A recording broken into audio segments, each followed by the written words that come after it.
So today's movie that we're going to be talking about is full of crusty jugglers, the unwashed masses, and underage drinking. And I'm talking, of course, about the Mhm. 2007 new British classic, Hot Fuzz. Oh, I'm shocked. I thought you were describing EastEnders for a second. I mean, I've seen some EastEnders. Y'all's idea of soap operas is wild over there, like absolutely wild. Yeah. Mm, and yeah, they've only got wilder in recent decades. But Well, to be honest, they're yeah. probably in good company then with what goes on in Hot Fuzz. Well, the problem is when you start out at like a 10, you can only get higher. So EastEnders, if they want to stay true to that, they have to kind of go over the top. Although I don't know how much that was intended. With Hot Fuzz, all of the overtopness was intended actually. And I think Hmm. that's what makes it a really great piece of cinema. There's a lot of really great stuff in the second entry into the trilogy. And Magnus, I feel like you're as excited about this as I was about Shaun of the Dead. It oh, I was excited about Shaun of the Dead, but there's a reason, dare I say, that Hot Fuzz is probably the most well-known and well-regarded of the three Cornettos trilogy. Now, Shaun of the Dead comes in really strongly after it, but I mean, Hot Fuzz, it wasn't just popular here. I understand it was quite popular in the States as well. Yeah, when they did their 2006 reveal at Comic Con in San Diego, the reception to it was really great for a lot of reasons. Hmm. I love Hot Fuzz for many a reason here in America. Why do the people of Britain love Hot Fuzz? Why do you specifically love Hot Fuzz? Well, as you might know, I'm quite a fan of sheer over-the-top antics, but I myself also am shocked. I am shocked. uh, mm, it's an interesting blend. It's theatrical, it's over the top, but there's also a vein of quintessential Britishness that it never fades away, and it all comes together in this wonderful, messy, beautiful thing, almost like a dessert that you've cobbled together out of all your favorite bits. Yeah. So here's something interesting I learned while I researched about the film. I kind of want to use this as a jumping off point. Okay. This film is not as I thought. Apparently, when they talk about this film, Edgar Wright and Simon Pegg and Nick Frost don't talk about it as a parody or a spoof. They don't think it's pointed enough to be that, but it Mm. obviously has an homage. Obviously, they watched about 138 buddy cop action films in order to like Mm. create this script in the 18 months they brought it together, but they don't call it a parody.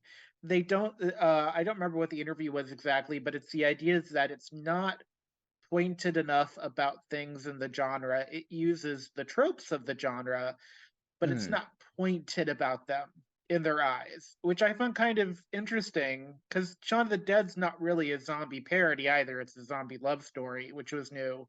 But Mm. specifically, when I think about this as a buddy cop comedy, it really does seem like a parody, but that was not their intention in creating it, which I found really interesting in the research I did. Mm. So, yeah. That that is quite interesting. I mean, if you asked me how to describe it, I would describe it in several ways. As you say, a parody of buddy cop movies, of action thrillers and such. And something I want to touch on a bit later on in more detail, a parody of neo-Western tropes in a British setting. But Yeah. you're making it sound as if it's more of a sincere buddy cop drama.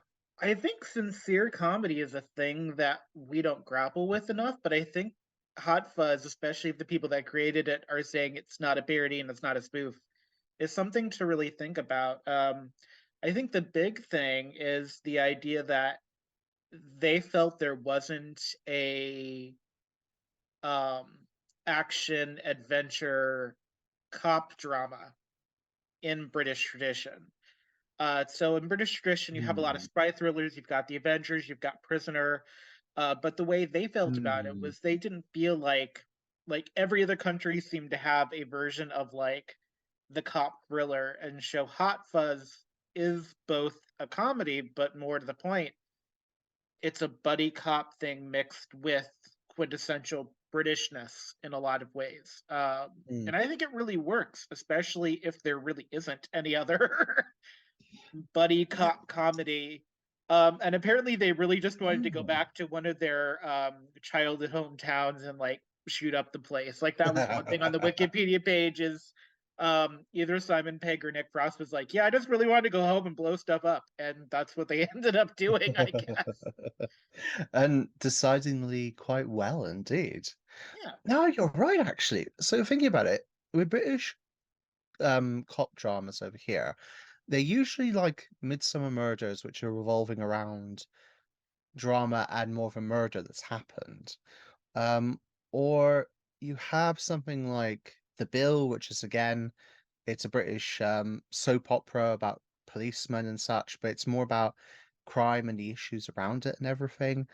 Um, and in terms of I guess you'd more, have like like, what was it? The guy that played John Sim, who played is it Life on Mars, you're Master. thinking? Yeah, Life on Mars is what I was thinking I of was because about that's to like a say, yeah, prestige. but That's like a prestige procedural, but it's still a procedural. It's not really a buddy no, because this is all I, stylized after like Die Hard and Lethal Weapon and Point Break and Executive Decision. Like they joke about that in yes, choosing the title is that that's part of the joke is that all these movies have the you put a noun and adjective in a hat, you pick it out, and that's your title sort yeah, of thing. So Hot Fuzz was it really is the first time they're using classic British technique to showcase the idea of a buddy cop drama in Britain, and I think it's very rich for that. Not mm, just because of the cast and the location, but I think the technique of the movie itself um, makes it a really strong entry, not just into the trilogy, but yeah, into the amount of lists that Hot Fuzz is on of top 10 films mm, is quite impressive for a movie from 2007. Um, it's on a lot of top 10 lists, especially for dudes, quote unquote. Um, yes, Although I really do think this is such. What's interesting is that Walmart has it in the romantic film section. It's called Action Adventure, but they have it on Walmart.com as a romantic film, which I also agree with. hmm.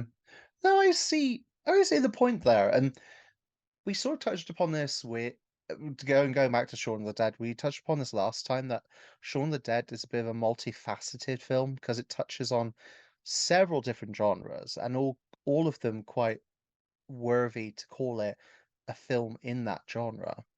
And you could say, yeah, very much so that Hot Fuzz it is multi-layered like that as well. Um, no, I definitely agree. It sounds odd at first, but actually, when you think about it, it makes sense. I read somewhere that what did I read? I read stuff in preparation for this movie I had read stuff about before, but there was a specific book or a reference to it somewhere where it said Nick and Danny's relationship is actually a romance. It's not just friendship, but there's the hallmarks of traditional heterosexual romance that they Yeah. go through. There's like an actual like dating culture, love language between them. And because there's no Liz in this movie, you really can't do the Shaun and Ed thing where it's super platonic and just really close. There are Mm, hallmarks of actual romance and dating, and you actually get foreshadowing with the Romeo and Juliet play mm. and their kind of relationship because there's something very Romeo and Juliet about buddy cop comedies already anyways. Yes. And so like I feel like there's a great amount of foreshadowing in the Romeo and Juliet play that really Mm, is about their kind of homo romantic relationship they have. So mm. The fact is, the way that the film is structured towards the end, by leaving it, you know, the adventure continues, yeah. um, on and such. There is an open door for, shall I say, people to imagine feelings blossoming and such if they choose to take the relationship in that direction. Yeah. And there's something interesting here too that they do in characterization, in that Nicholas Angel is a Mm, super cop. He's a very Robocop, and except for that Japanese peace lily that is kind of a recurring theme through him, he doesn't seem to have, mm, maternalistic feelings. He's very much by the book, by the law, but mm, it is a caricature of that cop trope. And so in breaking that caricature throughout the film, in yeah. both ways, good and bad, Simon Pegg does this really great job of taking this macho thing and exploring not necessarily the why, not diving too deep into the backstory, but exploring how kind of this one dimensional macho by the book character actually could exist but can't exist for too long, because once you start meeting people that break through it, it starts to change you a Mm, little bit. And the great moment where Nick and Danny are getting drunk, and the real estate guy is being murdered kind of in a montage style sequence. There's something yeah. really great about how we see Nicholas Angel finally kind of break, and it's how he's modeled his character in his life after all these mythical male figures in buddy cop comedies. I don't think it's Yeah. not it's definitely a choice to be like Bad Boys 2 and Point Break as the Mm, movies that they watched, like how they consume has shaped Nicholas's personality. And I think it's there's something really deep and meaningful about having a macho character on purpose instead of creating a macho character. And I think mm. Nicholas Angel is one of those gender presentation drag king characters that just happens to be portrayed by a man at that point, really. Nicholas Angel is really a drag king character. Like if a drag queen did Nicholas Angel, like you couldn't do it femme. Mm, Like that's not, and there's not no. really female love interest in this movie. This is a very masculine film in a lot of Mm, ways, which is really interesting. Like there's not even like a fake wife that one of the two of them has. It's not subtle at all. All the females in this film are either kind of that crone type character, kind of the grandmother character, or they're the bimbo that gets killed off in the middle of the film because she was a mm, sloppy kisser, essentially. So there's also like this repudiation of traditional gender roles by having both of the romantic leads be male and be both kind of the masculine and feminine side of the coin, because that's something yes. really great about this movie is the way that Nick Frost isn't necessarily he is incompetent, but he's not. There's just something very kind of sweet about him, and it's easy to imagine that if his father had not been a police officer, perhaps he would have just gone into business doing something else Mm. in any larger city with any real crime problem. And well, it's a very good choice to have him as that sweet character because it not only juxtaposes nicely against Nicholas's character, but you kind of need, if you wanted to see Nicholas's character in a more vulnerable, dare I say, human light, then having someone that was also quite macho and such, that's not going to be the right way to help open him up. Yeah. Because oh, I forgot his name. Sorry, I mind bug. Not Nicholas, the other one. Oh, what's his name? Uh, My mind's gone blank. so Nick Frost's He's- character, I think it's what is his name? His name is he named himself, by the way, for all the people that really love this movie. Nick Frost only agreed to play the role if he could play PC Danny Butterman. He named Danny Butterman the name he got. So that was all Nick Frost, by the way. That was the comment I was going to make. The fact I think the surname is very on point because, well, to butter someone up is a tone to like, you know, get up close to them in a good way. You're finding a way to um sort of ease in, as it were. But the way that Danny's doing it, it's not purposeful. It's just his sweet nature is like butter, It's and he's finding a way in the cracks for Nicholas's like tough by the books persona and it's helping him al- to come out of his shell. it's also the idea of butterfingers. Like when you hear Mm, Butterman, you think of the idea, and he's not, like I said he was incompetent earlier. I don't know that he's necessarily incompetent. I just don't think he was, like when you're raised on pop culture and you're raised essentially on buddy cop films because they don't want you to be a successful cop. I want to talk about weaponized incompetence in this film because I think it works really well. mm, Um, when you're just raised on the pop culture of these buddy cop films and you idolize that, and of course she idolizes Nicholas, there's a mm, certain way that they show police work that doesn't, one, work in a small town, two, is very American. Because mm.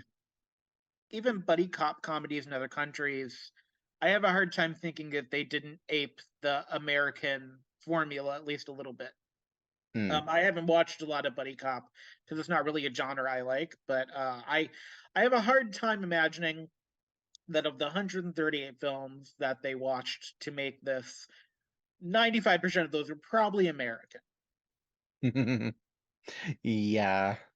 I mean, there's something to be said about a separate vein of discussion, probably not now, but in a future video about how American pop culture, because of its sheer proliferation out in the wider world, about how it's influenced various tropes and themes for not just cinema, but Yeah. TV shows, books, etc., and how those American style themings have kind of translated into other culture.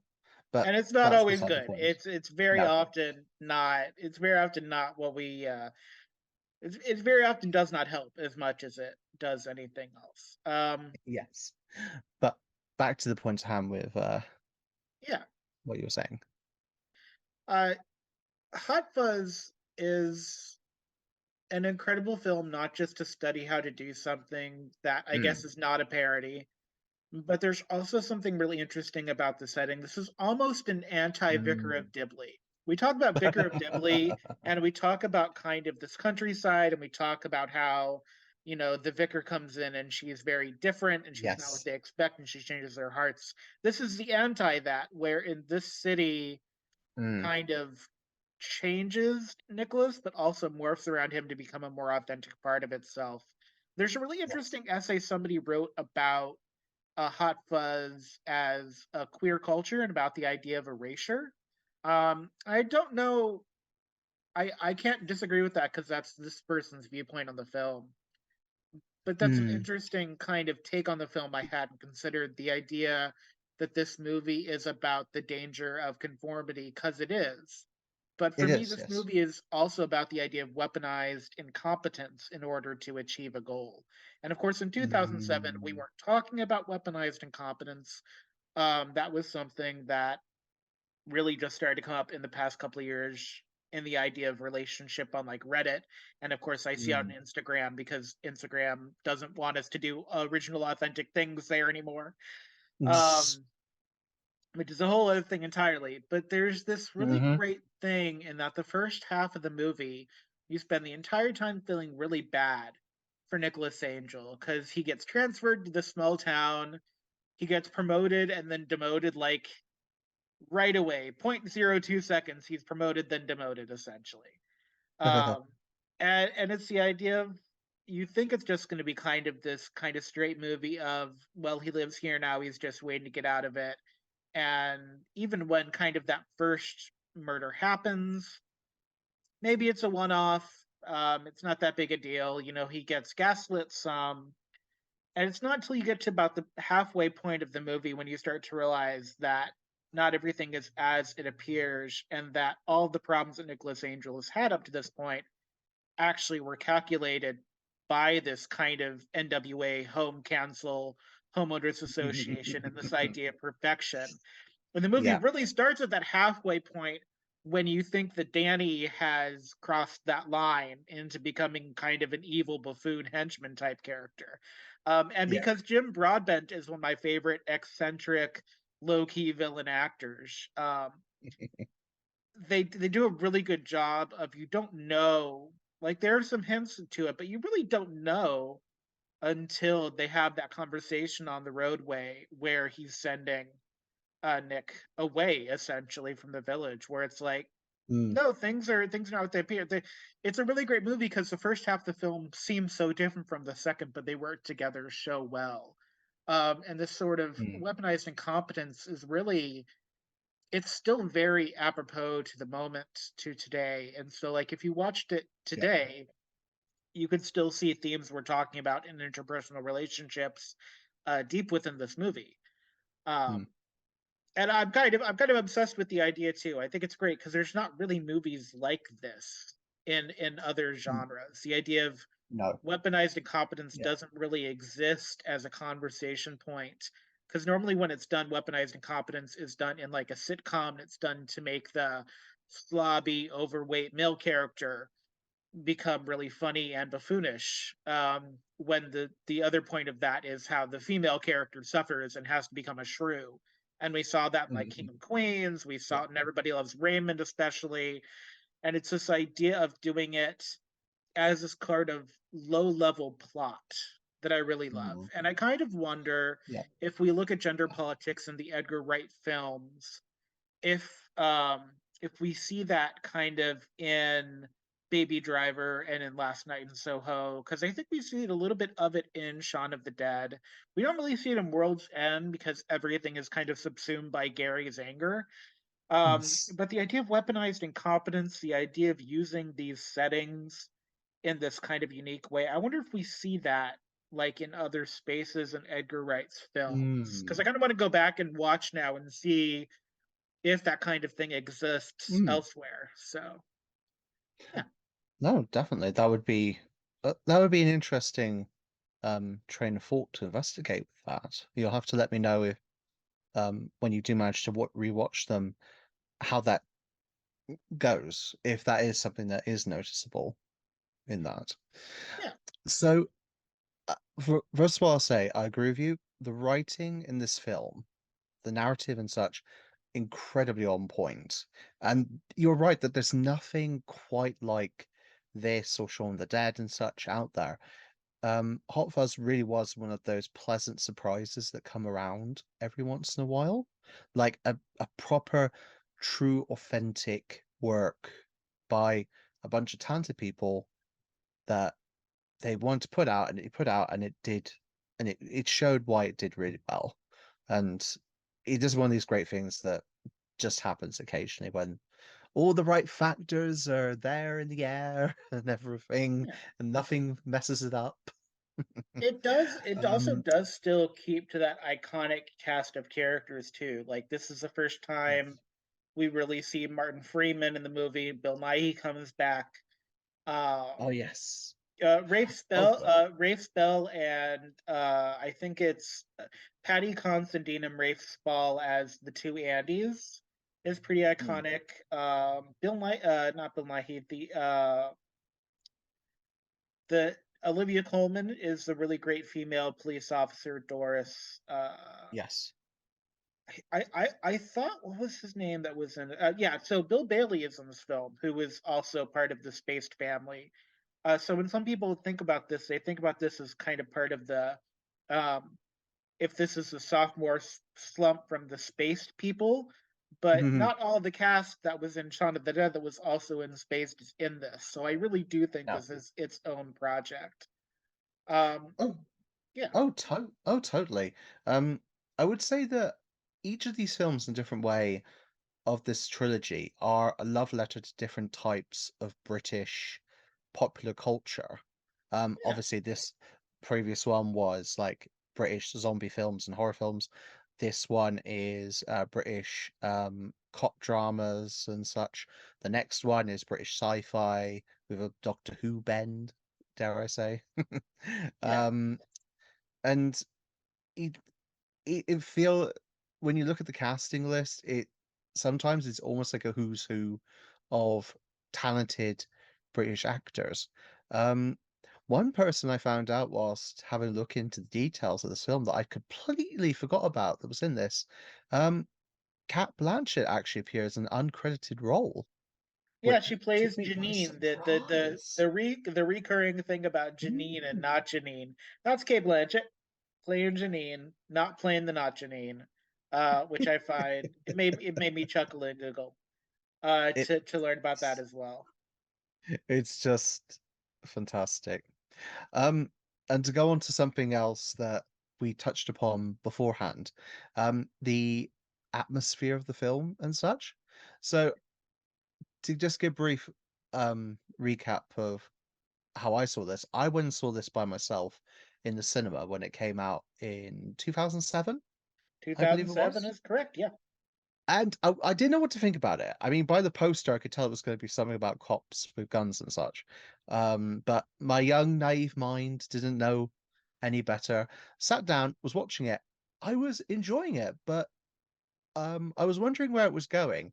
And then the first time when all of a sudden the masked killer appeared out of nowhere with the loud, dramatic music, I actually did jump in my seat slightly because the film had lulled me into such like a relaxed sense of like just Yeah. watching things that it really took me by surprise. And it does Um, that because, like, the whole mm, subplot with the swan being like the town villain for kind of the first half of the film is this really yes. amusing thing. But by the time, like, the real estate developer's house is getting blown up and the lady dies in the florist shop, you're like, Mm, this is obviously going somewhere. yes. And it really does pay off. It's actually this really great. There's kind of something wonderfully low key horrifying about all of those side characters that didn't really mean anything as corpses mean something immense. Because when you Yes. think about like people coming in that are jugglers, people coming in to do the robot, you've got this village of the year that is so focused on maintaining this idyllic verisimilitude, which is a big theater word, that they're willing to go to these lengths of literal murder to do with the people. And then also you see on Nicholas's face, every single person that has died because he followed the letter of the law. Which is a really Mm, interesting thing. Like the underage drinkers die because he wouldn't let them drink and let them be safe. And people are like, no, give them a pass. They're kids. It's fine. It's Britain and whatever year it was. And it's just like there's this moment of recognition in his face before Danny fake murders him that that struggle of what do I do that is right, what do I do that's moral is there, and I love it. And this is one of the things where at some point I want to branch off and talk about this as proper British folklore that it is. People always mm, reference the Wicker Man when they talk about this film because that's very apropos, but I don't think they go quite far enough. And it's this really intriguing take, not just on buddy cop, but there's this layer of kind of eldritch, mythological, supernatural horror to Hot Fuzz that I think really makes the second half of this film works where it could have fallen flat. And that symbolism of Timothy Dalton and his face just slamming into the steeple of the church that is supposed to be the focal point of both the town and of this mini. Um, mm. I think there's something incredible about it, both the symbolism and also just as a moment of cinema. Like, they're going for the gore because that's part of the Blood and Ice Cream trilogy or Three Mm. Flavors Cornetto trilogy. But, like, for me, the real graphic moment of this film is the impalement of the head on the steeple, but he's still alive. Like, he's asking for some ice cream. Oh, So, like, for me, that so symbolism and that gore is all it's so good. for me, the goriest moment was when um the mass killer offed the journalist and by throwing oh, what was it? Was it one of the gargoyles onto his head, and he was I wandering like that, around but I for a like that. second. as I like that more as a reference to The Omen, than I do Mm, necessarily its own thing. That's actually a really interesting, like, zombie antichrist trope is the idea of the kind of holy person yeah, asking questions, the hermit type character, um, being impaled by something from the yeah, being impaled by something formerly holy that is used for devious means. Um, yes. yeah, I like That that. I like mm. that a lot. So to give s- some thoughts about something that you'd mentioned before about the idyllic scene and but what's going on under the surface and such. So tying this all together, we were talking about how this film um, is about weaponized incompetence and such, and Yeah, about the nature of Nicholas as a very hyper competent individual and being sent to somewhere that's demanding in a way that he takes his competence and puts it to a certain level to be in line with the nature of the new location, the new locale he is in. The, what's really what's really interesting is there's almost like the sense of like idyllic sort of slumbering within this town. Nicholas, who's always constantly awake, always noticing everything, because yeah, he noticed it, the kids drinking and such. He's always aware of his surroundings and such. He's been called to almost like fall into a stupor. a stupor. Yes, that's the word I was looking for. He's been called to fall into stupor so that he goes along with how things should be Yeah. within this town and the will of the slumbering masses underneath that, demand demand that conformity, demand that someone that's really good at what they do becomes part of the very fabric of the location he's in now. And he struggles with that. And in a way, you almost wonder whether Danny being partnered with him was a way to was slightly manipulative, not from Danny's side of things, but from Yeah. his father's sort of things to get Nicholas to relax and to take things a bit more chilled, so he didn't cause problems. Well, Um, here's a couple of aspects of it I think are really yeah. interesting that'll move the conversation along.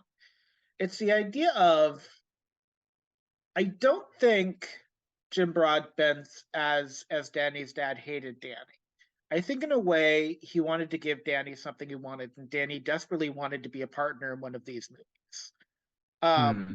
So I think partially it was wish fulfillment. The other part of it is that unlike Vicar of Dibley, where the incompetent townsfolk are also very twee and cute and quirky, the townsfolk in this film are not quirky. They are not twee, and the ones pulling the puppet strings are not incompetent. If anything, they're kind of slaves to this idea of idealism. It's much closer to like an Andy Griffith small town where everyone is playing it really straight and then does quirky things on occasion. Whereas when you look Hmm. at Vicar of Dibley, the incompetence is kind of almost overshadowed.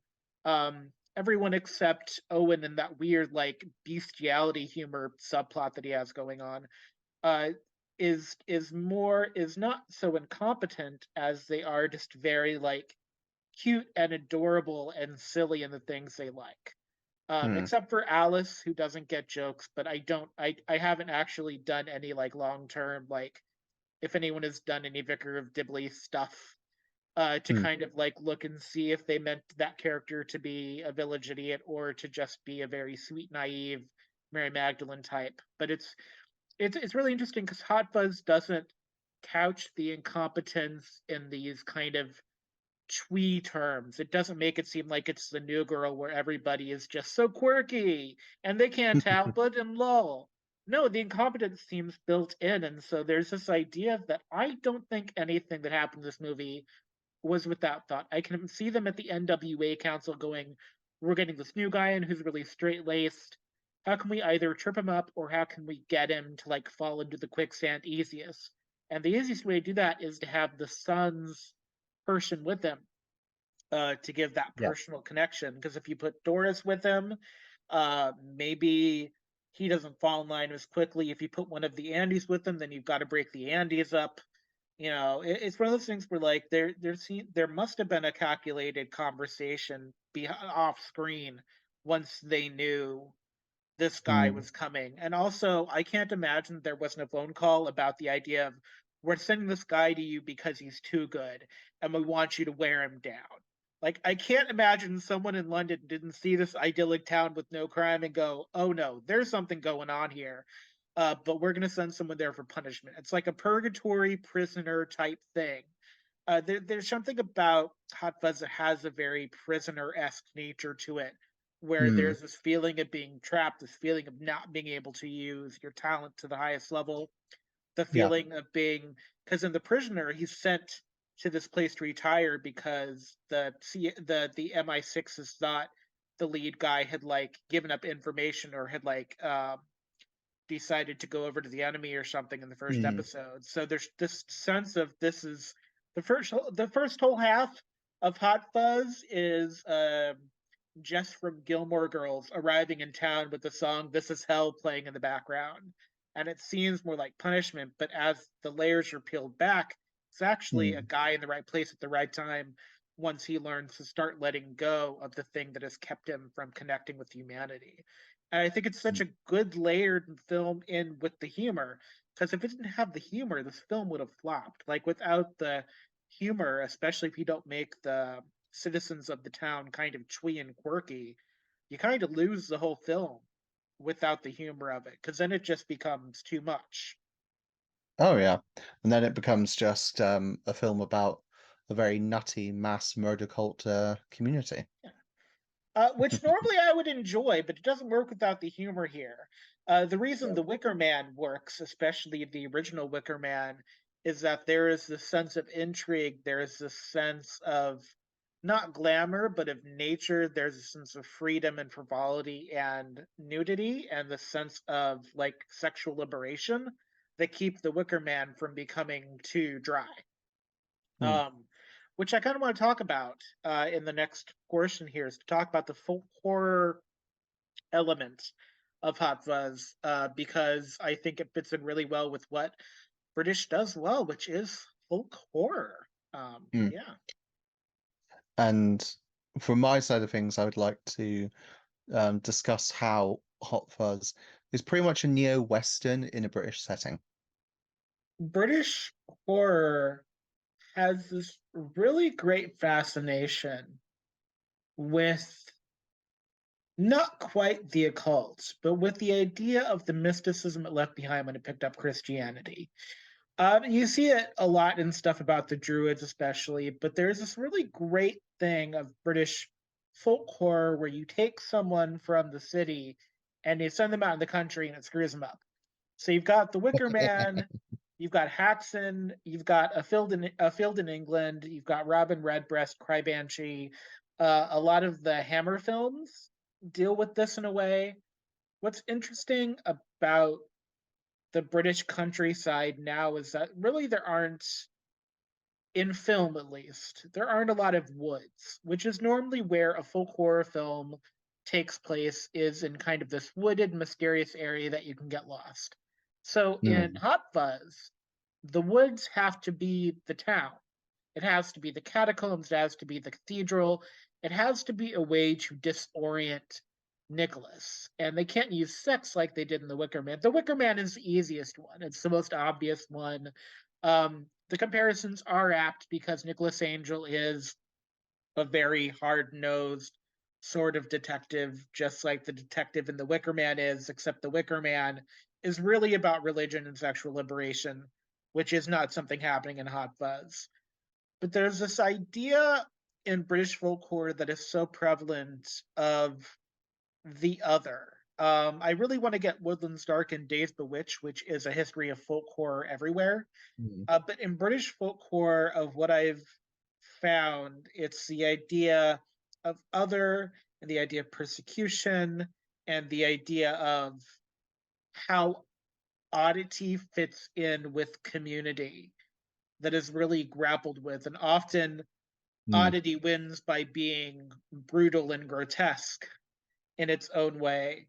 Um, but also like in Wicker Man, because in Wicker Man, at the end of Wicker Man, it's not just that he's been led to his death like Jesus. It's that mm, um, he tries to like give common sense to people that don't have common sense. And in a way, in the second half of the film, we pull away from that Wicker Man thing, and it then really does take its place as a buddy cop comedy. It take its place closer, much closer to the Western genre, as he comes back to town to do his shootout, and he has a Persian by his side. But the first half of Hot Fuzz really follows almost beat for beat that kind of folk horror trope, especially that you see in Hammer films. And that's part of why I love Hot Fuzz is that I don't know how much that was intentional, but it kind of makes you want to watch like Point Break and Executive Decision and Lethal Weapon and see if there are those kind of British folk horror elements in those mm, films. The idea of using inner city urban space as this pseudo woods where mystical strange things happen, where people can be seduced and changed and like corrupted, even sometimes without their permission. There's something really great about this. There's something really important in this film that happens during the Romeo and Juliet scene, because people don't object to the Romeo and Juliet play, but they wanted more traditional. They didn't want the change of song at the end. And of course, the song at the end is cartoony, and obviously it's that ongoing subplot about the inappropriateness of the director and the lead actress. mm, But then we get the murder after that. We get the revenge for not staying normative. We get the revenge for doing something strange that puts everything in jeopardy for the people of the NWA. All the people that die really do put this idyllic, almost occult sensibility of conformity as a sort of god. The idea of this perfect British town as its own sort of deity to be prayed to and have blood shed over to make sure things happen the way it mm, should. I really love that because it's not something that I think about for cop films, but it makes sense, especially for one where someone comes into a new location where they don't fit in. mm. Because we don't see him in London, but there's a sense that he didn't fit in London because Nicholas Angel was just better than the other people. Like he wouldn't stop. He was Yeah. going full RoboCop, and you never want to go full RoboCop. And there's something Mm, great about the idea of Nicholas Angel doesn't spend the film looking to fit in, but he ends up fitting in the end because the things that he does are actually much more righteous than you think. And he does change to fit the scenario at the point where he thinks Danny has double crossed them, and Danny is basically taking him out to the road stop, and he has mm, this choice where he can go back to London or he can come back and do the Western thing. mm, There's something really great in that moment of how Nicholas has realized that he has the ability to change, and maybe there's still going to be law implementation that is a little hard nosed, but it's also the idea of why did he join, why did he want to do law and protection? And it's also thankfully not cop glorification, which is something we have problems with here in America. mm, Um, but it's the idea of he allows himself to be moved and changed, but still doesn't change so much that we don't recognize him as the yeah. audience. He really just does It's give in to his persona rather than fighting it. mm, And even inside of that very hyper masculine persona, there is still this Japanese peace lily, this idea of being at peace, this idea of wanting to fit in but not having the language. And this is where it starts to not work with Wicker Man, because the entire time in Wicker Man, the police officer is trying to get people to see how wrong they are. Nicholas Angel is just trying to make things work. So it's not mm, quite a one for one, yeah. but I can see why people No, would no. go right to the Wicker Man headspace. Mm. There's just something Yes. wonderful about the examination of the weirdness of the kind of British manor house system. And I say that as someone that loves the oddly end house English heritage videos. I absolutely adore them. But in the back of my mind, I'm also thinking about the idea of that they're basically playing out British servitude and glamorizing, upper class, lower class living. And it's something that is such a fascination for America that I can see why kind of Hot Fuzz and Vicar of Dibley are this fascination, because we don't have villages like that here. We don't have, the built in eons. We have like the Salem witch trials, and we have like people going to Revolutionary War recreation towns, but those don't come with the same kind of haunted nature. They don't come with the yearning for idealism. They come. We have more of this like rugged Western viewpoint of things here in America, and it really screws everything up. It really just does, and it's this weird mythic heterosexualization of things that didn't exist, as far as can be told.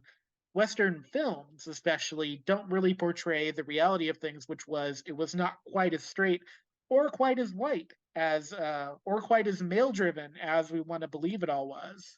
Um, which is something that I hope folk horror can eventually grapple with. Is also the idea of um, race and how that interplays in folk horror. Anyways, yeah. So Hot Fuzz is secretly a horror film, and I kind of love it for that. I'm glad there's no physical representation of idyllic living except for like the thing in the center of town that Timothy Dalton impales his head on. But I really like it as not just a buddy cop thing, but more to the point as the idea of this horror film with different layers about what this town is and how perfection is not an achievable goal because humans are not perfect. Perfection as an achievable goal ends you with the town in Neil Gaiman's Good Omens, essentially, where the Antichrist is put it in a bubble to keep it the way it is because he's 12 and doesn't know any better. Um, so yeah, I think that's it's a good way to talk about Hot Fuzz now, kind of in that Western era that you wanna go to. Yes, because a lot we've touched upon um this a couple of times actually during the podcast, briefly. Um, and this is a good point to turn to that because we've spoken before about how Hot Fuzz is multifaceted. We've spoken about as a buddy cop thing, as a very quintessential British thing, as an allude to British folklore horror.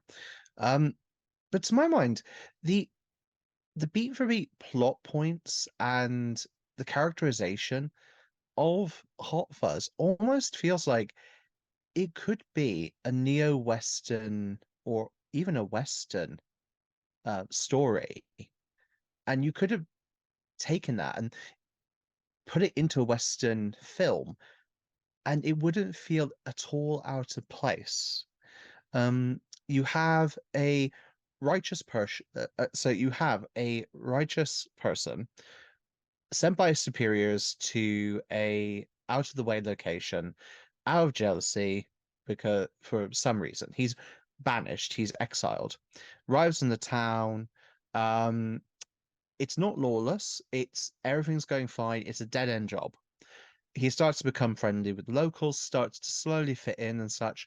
Then he discovers the seedy underbelly secret of the town, um is confronted with it, faces the choice, and his choice is to enact some real lawman's vengeance, to get in there and take on the problem head on, and proceeds to have a proper gunfight at the OK Corral. I mean, sorry, at the village center. Um, Rallies No, his it's fellow totally a gunfight lawmakers. at the OK Corral. It's actually so here's an interesting. It actually fits in well with High Noon, which is the first Hollywood cowboy film that has all the tropes in it. Which, by the way, High Noon was filmed without editing. It was filmed in one long sequence, by the way. It happens in real time. It's amazing. Um, it's almost that subversion of one standing against one villain. It's kind of feels like one plus deputy standing against the whole rest of the town in a way, which I think is a great subversion of the Western trope as well. It just feels to me like it could have just been a Westerner film, but ended up the yeah as Hot Fuzz. Sorry, I lost my train of thought there. No, Um, yeah. Well, a Western film is really apt because, except for the fact that it's a green, lush village, it has all the hallmarks of people in their separate little bubbles going about their workaday lives. Except for scenes at the pub, which is a very saloon oriented building, really people are kind of stuck indoors or moving to another space. It does feel very frontier in a way. It does feel isolated, and that's on purpose. And that's not just because of Nicholas Angel. hmm, um, the idea of British culture being these separate, isolated towns that are all striving for this one goal is also a little bit of a Western motif because in Western films, both old and neo, all these towns are really separated, and you have to take some sort of conveyance to get there. You can't just walk town to town. There's also an incredible amount in Western films of othering, of taking either a Native American voice and making it silly, um, in like a musical like Calamity Jane, taking the idea of a female heroine and kind of glorifying Doris Day as a sort of Annie Oakley type character. So there's just really great sense of othering and of isolation and neo community that works. One film I would like to suggest that would work well with Hot Fuzz as a double feature is 2011's Priest, with Carl Urban, Paul Bettany, and Cam Gigadent. And this is like a vampire western. I don't know if you've ever seen it. This movie is wild. I think it's based on a comic book. And Paul Bettany plays a priest, and basically everybody else are like vampire cowboys, and he has to murder them throughout the film, if I remember correctly. There's a train car fight scene between Carl Urban and Paul Bettany that is iconic and incredible. So there's a great neo-Western tradition you could definitely pair Hot Fuzz with, and it would not be out of place, especially with something like Priest. So hmm, yes. So it's all obviously very deliberate. All of these different takes on it, these different narratives, almost as if they've taken a massive cooking pot and brought all of these different themes and genres together and created this one glorious thing, which is Hot Fuzz.